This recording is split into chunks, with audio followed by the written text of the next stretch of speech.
Hey, what's up, everybody? I hope everybody's having a great night. And I wanted to bring you a pretty cool video. I'm taking a break from coding the True Sidereal Charting app, which hopefully, with any luck, will be along sometime this week. And I know a lot of you are excited about that. And by the way, thank you for everyone who's supported my work and who has joined the group and on Facebook and all that stuff. I was not anticipating quite this kind of reaction. Um, so I just wanted to say I appreciate you guys so much, and I'm looking forward to 2021. But yeah, and I can't wait until you get to try the app. It's going to be epic. It's going to be epic. All right, but for tonight, um, so I want to make a video about how the hexagram numbers are arranged on the human designed wheel.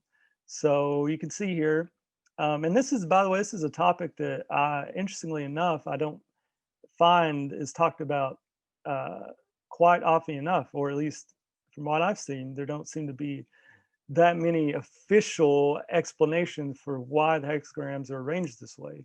Heck, even Ra Uru Hu says that it was the voice that told him where to put the numbers, or who. I don't know. That's a long story, but you know, the who part of told him to whatever. Who? No. Anyways, so yeah, I wanted to explain how this works, and it actually follows a logical sequence.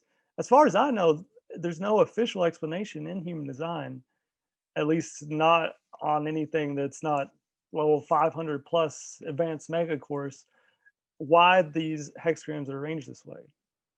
But so it comes from the I Ching, of course, um, and starts with something called Fuxi's arrangement, um, which is an arrangement of the 8 trigrams in a circle, um, and heaven points up, earth points down.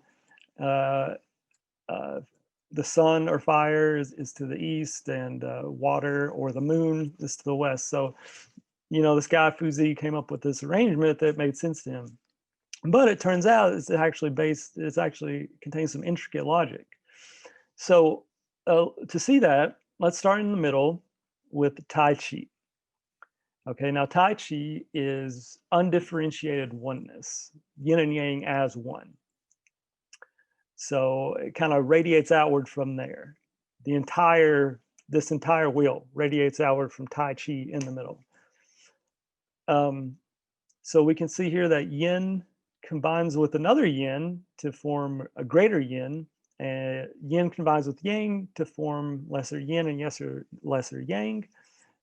By the way, the one that's on top is the one that's lesser, apparently. It's kind of the opposite the way you'd think it would work, but that's what we're working with here, apparently. Yang combines with itself to form greater yang. Okay, and then greater yang, add another yang, and we get heaven. Greater yang, add a yin, and we get a lake, and so on and so forth down the line.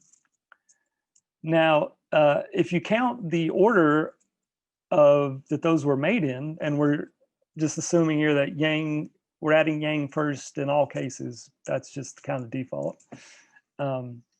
So we go from, heaven to earth. And if you look here in the middle at this diagram, this is the arrangement, and you can see the numbers by the trigrams. And if you look down here, you see this little kind of clock-like looking structure. We go 1, 2, 3, 4 in a anti-clockwise motion, and then we go from 5 to 8 in a clockwise motion, which, by the way, is like a spiral and anti-spiral in DNA, which but we'll get to in a second, actually, how this all relates to DNA. But there it is right there. The double helix. So I don't know, some of you might have seen this diagram. I think it's from something in human design, but I don't know where, or where I saw it or where it comes from exactly. So here you can see gradually we're adding a yin or yang to each structure until we get to the edge, until we get to the actual hexagram.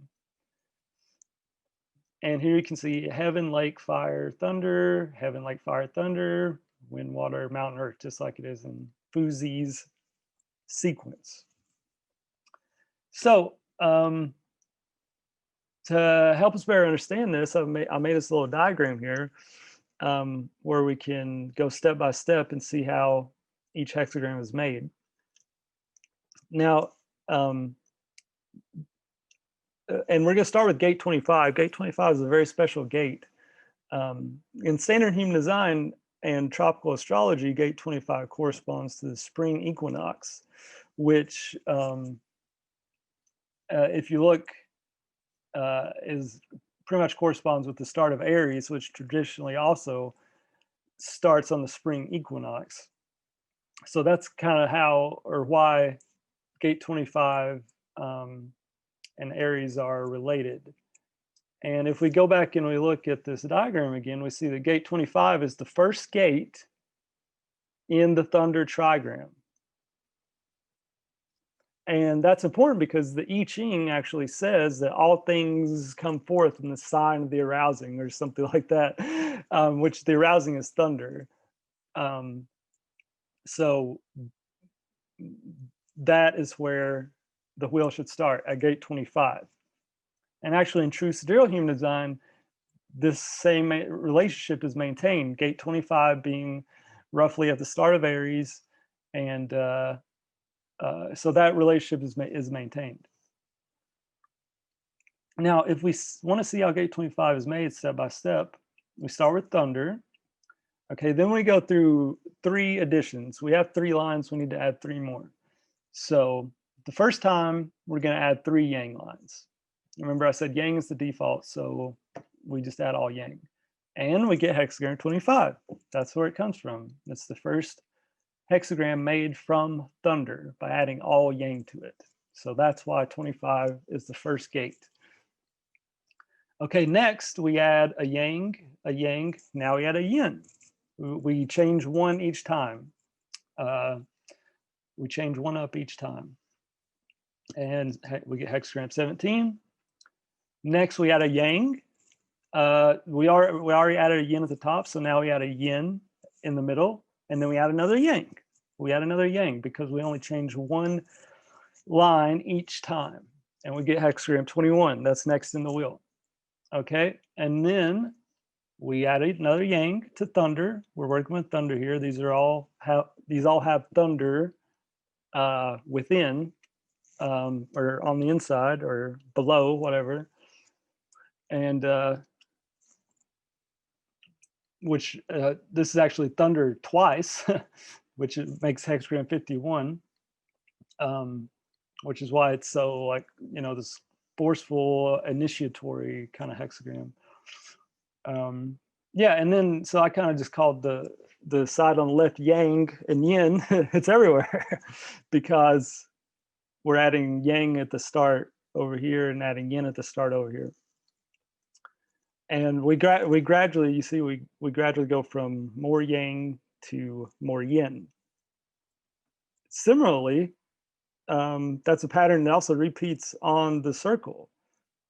So actually, we can just see it right here. So hexagram 2 is all yin, the creative, the receptive. Sorry. So, and if we go all the way around the wheel, we get to hexagram 1, right? So notice how the hexagrams around hexagram 1 all have a lot of yang lines. And as we move from 1 back down to 2, we're gradually getting more and more yin until we get back to 2.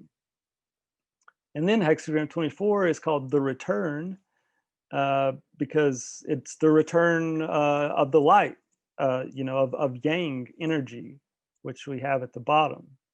And then gradually we get more and more yang until we get back to 1. So that's kind of a universal pattern there.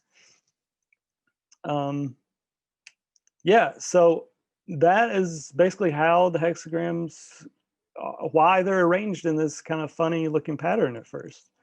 It does have a intricate logic to it. Definitely very, very beautiful in my opinion.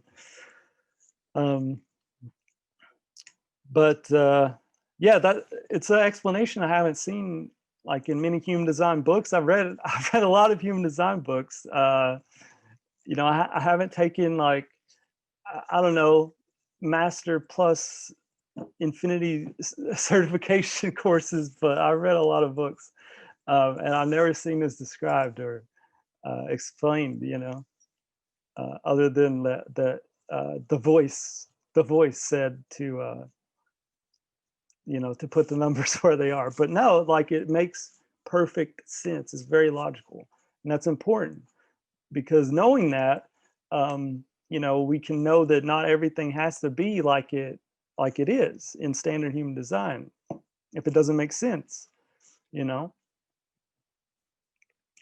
So just wanted to, since I brought up greater yang, lesser yang, and all that kind of thing, just wanted to quickly mention those are actually those diagrams. They're called diagrams, of course, are equivalent to the four nucleic acid bases in DNA and RNA: adenine, you know, thymine, ATCG, you know, that kind of thing. And there's a precise relationship. Adenine is greater yang, guanine, G is lesser yang. It's very precise. And to see that, let's take one of the gene keys, which is a teaching that, of course, builds off human design that I'm really into. And let's see if we can correlate it to its amino acid codon, which, by the way, doesn't this look funnily enough like what we just went over? The same pattern of, you know, four things in the middle radiating outwards, which kind of just shows you like how intricately related the I Ching and DNA really are. It's crazy. It's mind blowing. Like, I don't know how more people aren't talking about this. So let's take gene key 43, which is in the codon ring of destiny. So each of the hexagrams in the gene keys is also associated with the codon ring, which you know, basically means the same thing it does in biology. A biological codon, which codes for an amino acid. So each of the hexagrams in that ring all correspond to a particular amino acid. And that's supposedly how, you know, by changing your attitude, by raising your frequency of those particular gene keys, how you're able to physically change your body's biochemistry. Because changing the frequency of the gene keys will actually change your physical body's chemistry through this mechanism. So let's see, gene key 43. We have 2 yang at the bottom, so that's A. And then another 2, that's another A. And then we have a lesser yin. Lesser yin is cytosine. So AAC. Where are we at? Well, that just happens to be the code for asparagine. And we'd get the same thing. The only thing that would change would be a thiamine at the top, which corresponds to U. So AAU, it also fits there. Yeah, so yeah, and I bet there's some more, even more interesting correlations you could do, combine these wheels and everything, which I might do very soon. But yeah, I just wanted to, basically I wanted to take a break from coding. That's all I wanted to do. And thank you for listening. And I'll see you guys next time.